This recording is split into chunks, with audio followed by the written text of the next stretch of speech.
Mesdames et messieurs, bienvenue sur Metro News. Restez branchés pour les titres de l'actualité. La Cour supérieure des comptes et du contentieux administratif a déposé ce lundi au Sénat une nouvelle version du rapport final d'audit des fonds Petro-Caribé.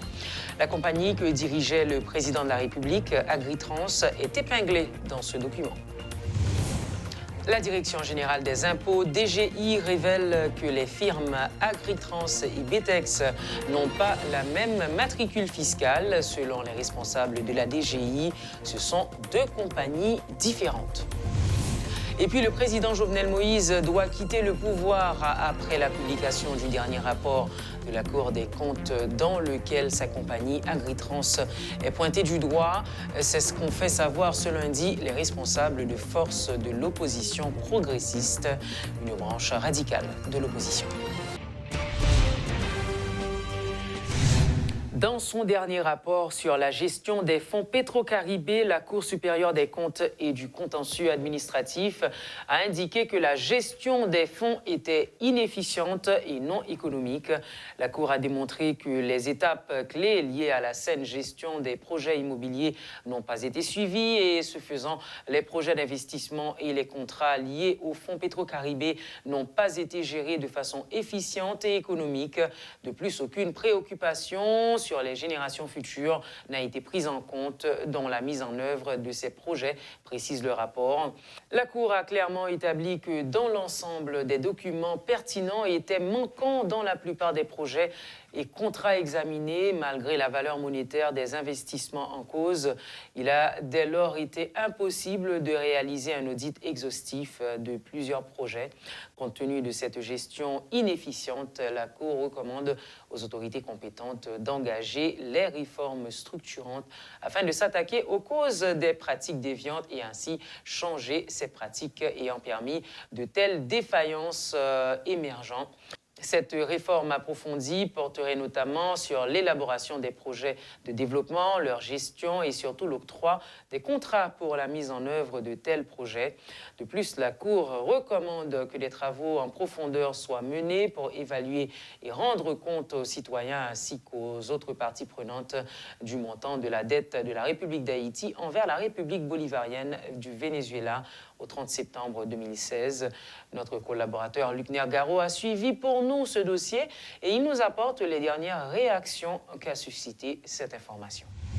Merci Laurence et salut à toutes et à tous. Alors, ce qu'il faut d'abord souligner, Laurence, c'est que c'est un rapport de plus de 600 pages, dont une nouvelle copie, une copie corrigée, a été soumise au Sénat de la République ce lundi, justement, parce que les membres de la Cour des comptes parlent d'erreurs dans le précédent document remis au Sénat. Donc, il y a une version corrigée. On se le rappelle, il y avait des erreurs, notamment dans les devises, soit en gourdes ou en dollars pour certains montants. Alors, s'il faut revenir sur ces rapports, globalement, on parle d'un rapport qui indexe plusieurs institutions, plusieurs organismes autonomes de l'État à travers des projets mal réalisés, qu'il s'agisse du ministère de la Santé, du FAES, et, du Parlement, des compagnies privées sont indexées dans ce rapport. Mais depuis jeudi, le rapport a été remis au Sénat. Ce qui a retenu l'attention, ce qui retient l'attention, on parle de ce dossier qui concerne l'actuel président de la République, Jovenel Moïse, qui à l'époque était président d'une firme qui s'appelle Agritrans. Le premier rapport de la Cour des comptes a fait état d'irrégularité dans un contrat entre l'État haïtien et la firme Agritrans, et il y avait une confusion concernant la devise. Est-ce que le montant était en gourdes ou en dollars? La Cour des comptes avait promis d'aller vérifier, d'aller approfondir les recherches. Maintenant, c'est à travers ces recherches approfondies que la Cour dit avoir constaté qu'il y avait une certaine irrégularité, en ce sens que le contrat passé entre l'État haïtien et la firme Agritrans pour la réhabilitation de tronçons de route, notamment dans le grand nord du pays, eh bien, ce même contrat, ou encore ce même projet, fait état d'un autre contrat avec une autre firme pour le même projet et la même réalisation. Donc, la Cour des comptes a souligné que la firme Agritrans a reçu de l'argent, un contrat estimé à 39 millions pour réhabiliter ce tronçon de route. Et parallèlement, il y avait une autre firme, Betex, qui avait aussi reçu de l'argent sur un autre contrat pour réhabiliter ce même tronçon de route. Donc, c'est ce qui a fait débat durant tout le week-end. Et jusqu'à ce matin, les réactions concernent surtout l'implication de Jovenel Moïse, à l'époque citoyen, dans un stratagème de corruption, de détournement de fonds. C'est comme ça que la Cour parle de ce dossier. Donc, qu'il s'agisse du sénateur Yuri Tortue, par exemple, qui a fait état de ces informations, qu'il s'agisse des membres de l'opposition comme Moïse Jean-Charles, André Michel et tous ceux qui parlent sur ce dossier, le point, le focus, c'est sur cette implication présumée de l'actuel président Jovenel Moïse dans un stratagème de détournement de fonds à travers ce dossier. 2 firmes pour un seul projet. Selon la Cour, c'est 2 firmes avec même numéro de NIF, mais c'est CIF pour les entreprises, mais aussi même numéro d'agrément. Donc pour les contrats, ce serait le même numéro de patente et d'agrément. Donc ce matin, dans plusieurs stations, il y avait beaucoup de réactions et les conseillers du président aussi étaient dans la presse ce lundi pour expliquer plus ou moins cet amalgame. L'explication fournie par les conseillers du président, c'est que le président ne sait rien de cette autre firme.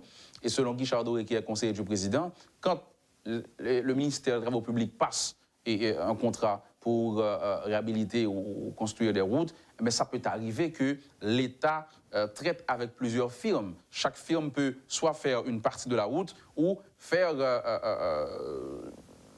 des travaux différents. Donc ça veut dire soit on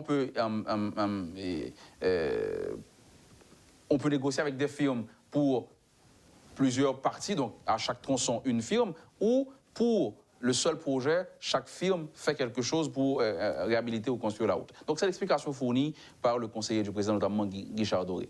Maintenant, à ces explications fournies par les conseillers du président, s'ajoute cette déclaration de presse, je dirais, du directeur général de la DGI. Parce qu'on parle de patente, on parle de NIF, donc le directeur général de la DGI, Miradé Morland, a rencontré la presse ce lundi pour déclarer que les firmes Agritrans et Betex sont 2 firmes différentes avec 2 cartes d'identification fiscale différentes. Donc, selon le directeur général, il n'a jamais été consulté. La DGI n'a reçu aucune visite des enquêteurs de la Cour des comptes en ce qui concerne ces 2 entités qui auraient le même numéro de CIF et le même numéro d'agrément. Selon la DGI, l'Agritrans est une compagnie avec un numéro de CIF, donc carte d'identification fiscale. Betex, c'est encore une autre compagnie avec un autre numéro de CIF. Donc c'était une déclaration de presse. Il n'y avait pas de question. On n'a pas pu demander au directeur général à quel moment est-ce que l'autre firme Betex a été créée, est-ce que Betex a eu un contrat avec l'État haïtien et à quelle période est-ce qu'il a eu le contrat. On n'a pas pu poser ces questions, mais des questions cruciales quand même pour plus d'éclaircissement. Mais ce qu'il faut retenir, c'est que Miradé Morland estime ou encore affirme que Agritrans et Betex sont 2 compagnies distinctes, différentes. Aussi la version contenue les conseillers du président de la République, Jovenel Moïse. Donc, mis à part ce focus sur ce contrat passé entre l'État haïtien, Agritrans et Betex, il y a quand même d'autres faits. Par exemple, le Fonds d'assistance économique et sociale, FAES, qui généralement met en œuvre les programmes sociaux. Et ces programmes sont indexés dans le rapport. Selon la Cour des comptes, beaucoup d'argent ont été dépensés, mais vraiment pour des programmes bidons avec des bénéficiaires fictifs. C'est ce qu'a révélé la Cour des comptes. Il y a aussi de l'argent dépensé dans le domaine de la santé, pour la construction notamment d'un hôpital à Martissan, l'hôpital semi-continental.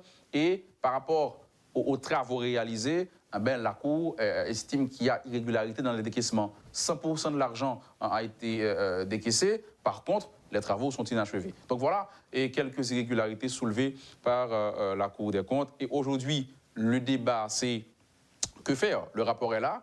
Les pétro-challengers exigent la Cour des comptes de venir avec des arrêts de débat.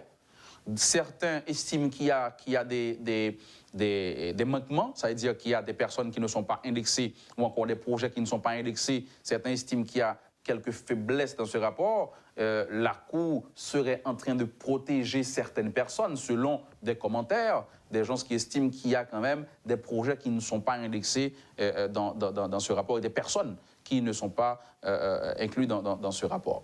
Maintenant, les pétro-challengers veulent marcher.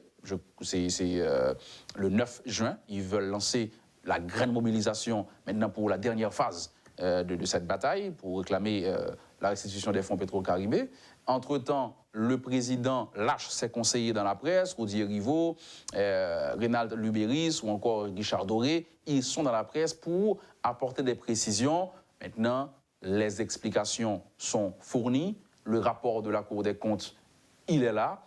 À chacun maintenant de pouvoir faire une déduction des conclusions. Mais tout le monde est d'accord, selon les commentaires, c'est à la justice de déterminer qui est coupable ou qui ne l'est pas, bien que déjà des gens s'exigent la démission du président de la République parce que moralement, il ne serait plus apte à diriger parce que son nom est cité. D'autres parlent de certaines manœuvres du président, notamment placer quelqu'un à la cour d'appel, ne pas nommer ou encore renouveler le mandat de certains juges qui travaillent sur des dossiers de corruption. Donc, ce serait, selon certains commentaires, des manœuvres du président de la République pour se protéger.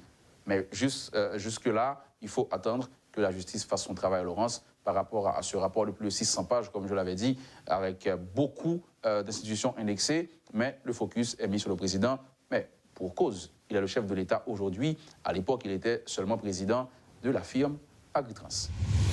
Nous avons appris donc que la Cour supérieure des comptes et du contentieux administratif a déposé ce lundi au Sénat une nouvelle version du rapport final d'audit des fonds Petro-Caribé. Il s'agit d'une version corrigée uniquement sur la forme, précise Jean-Michelet Simply, directeur de cabinet du président de la Cour.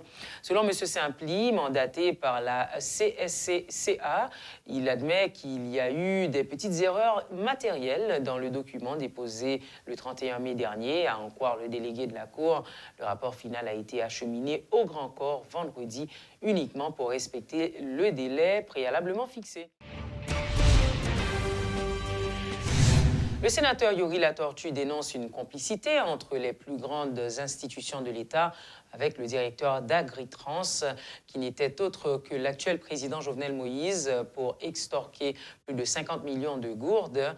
L'élu de l'Artibonite a affirmé que le rapport de la Cour des comptes avait détecté de nombreuses irrégularités volontaires dans les contrats entre l'État, Agritrans et la compagnie Betex, cette dernière n'ayant, selon lui, aucune existence réelle.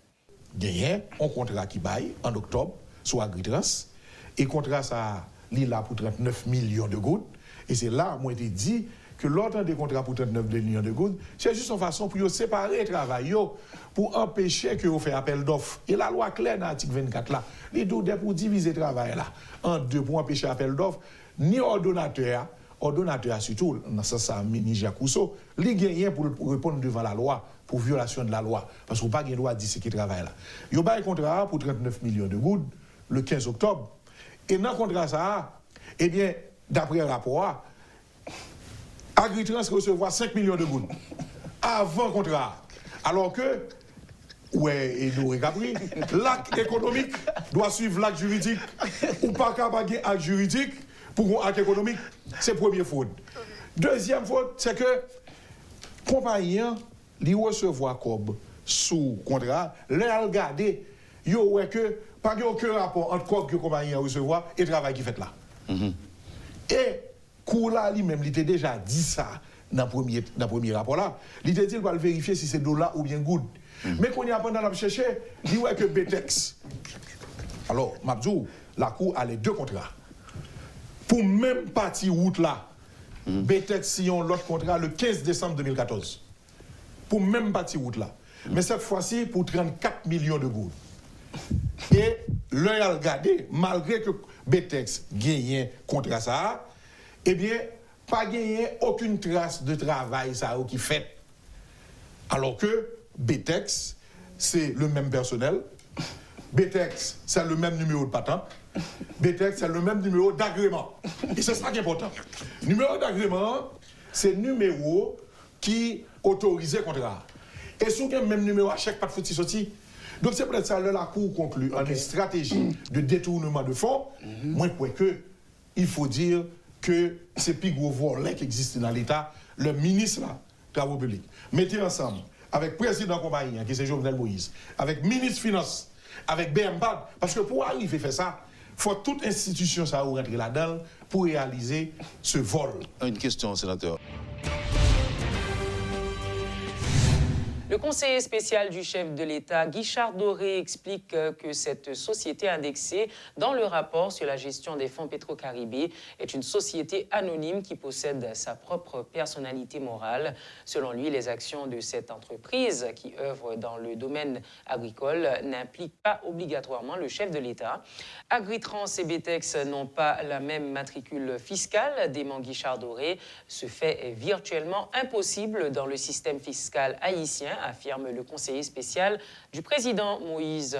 En ce sens, il dénonce une faille technique majeure dans le rapport de la Cour des comptes.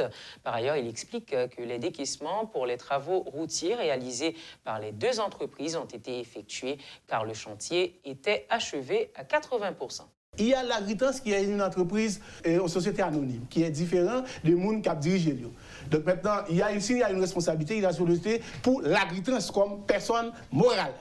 Maintenant, il y a différence. Maintenant, depuis les documents publiés, il faut dire du président Jovenel Moïse. Le président Jovenel n'a rien à voir avec l'entreprise actuellement. Le sénateur a parlé qu'il n'a rien à voir avec moi tout, il y a 5 millions de gouttes qui te baillent sous Petit Boy ou Petit Boy. C'est faux.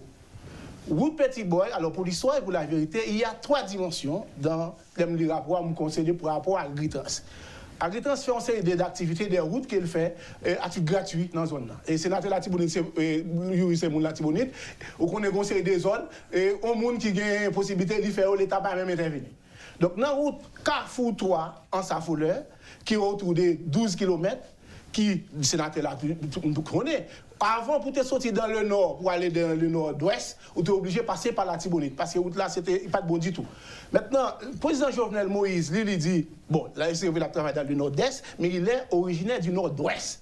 Donc, comme il fait acheter matériel ou Agritrans à l'époque, il dit, bon, pour lui-même, peut-être, au moment où il a passé là, pour le obliger de la Tibonite, monsieur a commencé à faire ces routes-là. Personnellement, il a mobilisé les équipements sur lui, fait 12 km de route.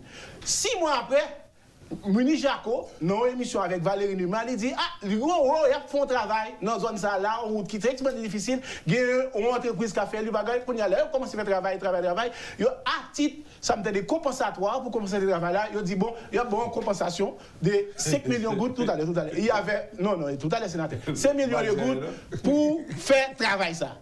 Donc la compagnie, s'il tape si on contrat à l'État, 12 km, c'est 100 000 $ minimum, il fait route rurale. Donc, tu as d'abord 1,2 million de dollars. Donc, 5 millions de gouttes, c'est à titre de constatation. Et puis, compagnie, lui-même, ça le fait. Les gens boule de osecté presque 900 000 $ qui tombent. Tout le monde reconnaît qui est dans zone. Comme sénateur, peut-être pas porter attention à l'époque, ce n'est pas votre région. Donc, il n'y a rien à voir, c'est un travail communautaire là fait pour ça. La Direction générale des impôts, DGI, dément les informations laissant croire que les firmes Agritrans et BTEX ont la même matricule fiscale. Le directeur général de la DGI, Miradem Morlan, a fait remarquer que ce sont 2 compagnies différentes qui n'ont aucun rapport. Elles sont enregistrées à la DGI avec 2 matricules distincts. Rappelons que le rapport de la Cour des comptes sur le dossier Petro-Caribé avait révélé que BTEX et Agritrans avaient la même matricule fiscale.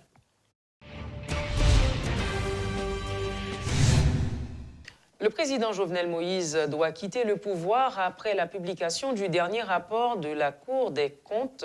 C'est ce qu'ont fait savoir ce lundi les responsables de forces de l'opposition progressiste.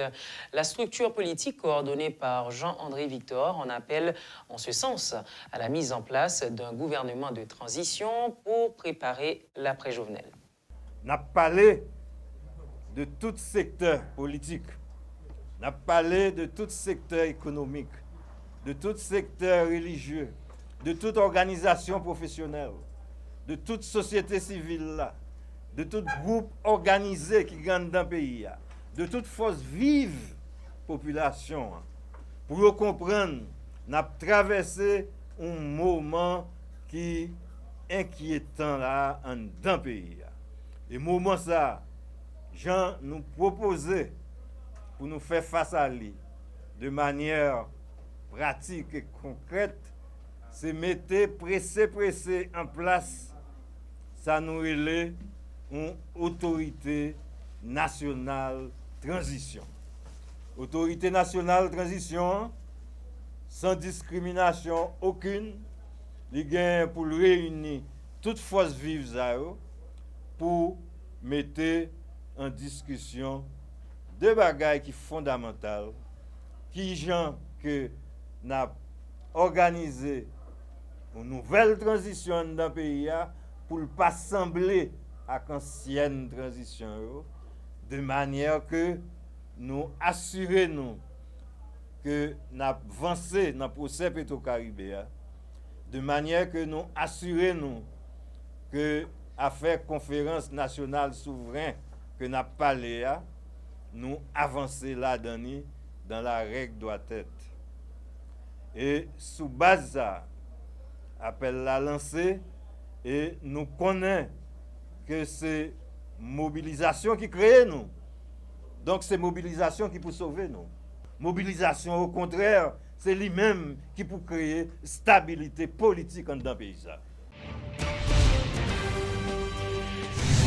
En dépit de la libéralisation du secteur, l'approvisionnement des produits pétroliers demeure difficile en raison de la faiblesse de l'économie.